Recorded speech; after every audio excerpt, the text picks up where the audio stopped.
Everyone, I hope आप लोग बहुत अच्छे होंगे, अपना ख्याल प्रॉपर रख रहे होंगे। मैं आपकी अनु दीदी और आप सभी की मेंटर और आप सभी को गाइड करते हुए चलूंगी कि हाँ, आपके अपने एग्जाम प्रोसेस में अपने आप को कैसे स्ट्रेस फ्री रखना। यार देखो, बहुत जगह से निकल के आ रहा है कि सीबीएसई ने एक मॉडरेशन पॉलिसी रिलीज की है। इवन सीबीएसई हर साल अपने हर एग्जाम के बाद मार्किंग स्कीम भी रिलीज करती है। 2025 का रिलीज किया था, 2025 के सप्लीमेंट्री एग्जाम के लिए रिलीज किया था, लेकिन अभी तक 2026 के लिए मार्किंग स्कीम रिलीज नहीं किया गया। लेकिन मॉडरेशन पॉलिसी क्या कहती है, आज इसको देखेंगे। मतलब आप लोग 10th में हैं, 12th में हैं, आपको पता है कि आपका पेपर का लेवल कैसा था, डिफिकल्ट था, इजी था, कैसा लेवल था, या कोई क्वेश्चन ऐसा हो जो आपको बहुत ज्यादा डिफिकल्ट लगा हो। हर एक क्वेश्चन के ऊपर मॉडरेशन पॉलिसी लागू होता है, सिर्फ सेट के ऊपर लागू नहीं होता है कि सिर्फ एक सेट पेपर, एक सेट हार्ड आ गया, मान लीजिए कि सेट 3 हार्ड आया तो सिर्फ सेट 3 पे ही मॉडरेशन पॉलिसी लागू होगा। नहीं, मॉडरेशन पॉलिसी आपके क्वेश्चन पेपर में मौजूद हर क्वेश्चन पे लागू होता है। आप खुद जाके चेक कर सकते हो। आप जाओगे नीचे, मेन वेबसाइट में जाओगे बेटा, आपको यहां आके दो चीजें दिखेंगी। क्या? नीचे नीचे जाके बोर्ड एग्जाम से रिलेटेड इसमें आपको कुछ चीजें दिखेंगी। पहला, मार्किंग स्कीम। जब आप मार्किंग स्कीम पे क्लिक करोगे तो अभी 2026 का मार्किंग स्कीम नहीं आया हुआ है, और यहां आ गया हमारे पास मॉडरेशन पॉलिसी। अभी आएगा ये देखो मॉडरेशन पॉलिसी। तो ये देखो, अगर मैं बोलूं आपको बेटा, ये है हमारे पास मार्किंग स्कीम। अगर मैं आपको मार्किंग स्कीम दिखाऊं, 2025 का दिख रहा है क्योंकि आ चुका है। 2026 का भी मार्किंग स्कीम नहीं दिख रहा है, आने वाला है, आ जाएगा। अब बात करते हैं मैं मॉडरेशन पॉलिसी में क्या हम पास होंगे। देखो यार, मॉडरेशन पॉलिसी इन 5 पॉइंट्स को, मतलब 5 पॉइंट्स मॉडरेशन पॉलिसी को डिफाइन करता है। मिला जुला के क्या डिफाइन करता है हम आपको ये बताने वाले। पहला पॉइंट जो है ये डिफाइन करता है कि अगर आपके पेपर के अंदर कोई क्वेश्चन डिफिकल्ट लगा, अगर आपका पेपर टाइम रहते सॉल्व नहीं हुआ, तो सिर्फ एक बच्चे के आवाज उठाने से नहीं होगा। वो देखा जाएगा कि कितने सारे बच्चे ऐसे हैं जिनकी तरफ से ये आया है, या फिर उन्होंने खुद इस चीज को इवेल्युएट करा है कि पेपर में कौन सा क्वेश्चन टफ था या क्या था। उस बेसिस पे आपको एक्स्ट्रा मार्क्स मिलेंगे, कॉम्पनसेट करेगा सीबीएसई। आपको ग्रेस मार्क्स मिल सकता है, आपको एक्स्ट्रा मार्क्स मिल सकता है अगर आपके पेपर का लेवल डिफिकल्ट रहा हो, या फिर आपके क्वेश्चन में कोई, पेपर में कोई ऐसा सवाल रहा हो जो आपके लेवल का था ही नहीं, जो डिफिकल्ट था, या फिर जो एरर था। यहां पे लिखा हुआ है मिस्ड इंटरप्रिटेशन।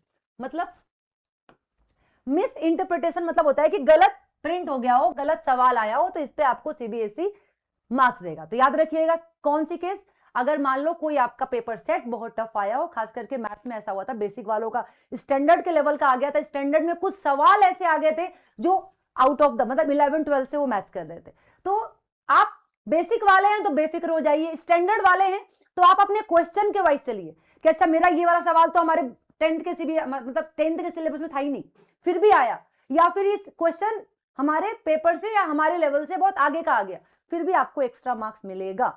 समझ में आया? तो शांति से बस पढ़ाई करते रहिए। नेक्स्ट क्या कह रहा है बेटा, कॉम्पनसेट करेगा सीबीएसई किस चीज के लिए? यूनिफॉर्मली। मतलब क्या होता है, देखो यार, सेट अलग अलग आए हैं, ठीक है। अब डिफिकल्टी लेवल के हिसाब से सीबीएसई आपको मार्क करेगा, यूनिफॉर्मली इवेल्युएशन करेगा, अपने आप को सही दिखाएगा, ताकि बच्चे पैनिक ना करें। अब जिन बच्चों का पेपर आसान आया है उनकी कॉपी सही चेक होगी, उसमें कोई डाउट नहीं है, उनको तो मार्क्स मिल ही रहा है क्योंकि उनके पेपर आसान आए हैं। अगर आपने लिखा ही नहीं है तो बात ही खत्म। अब जिन बच्चों का पेपर बहुत डिफिकल्ट आया है तो उनकी कॉपी में यूनिफॉर्मिलिटी, मतलब कि यूनिफॉर्म देखने को मिलेगा, लीनियंट कॉपी चेक होगी आप लोगों की, और आप लोगों को मार्क्स मिलेगा।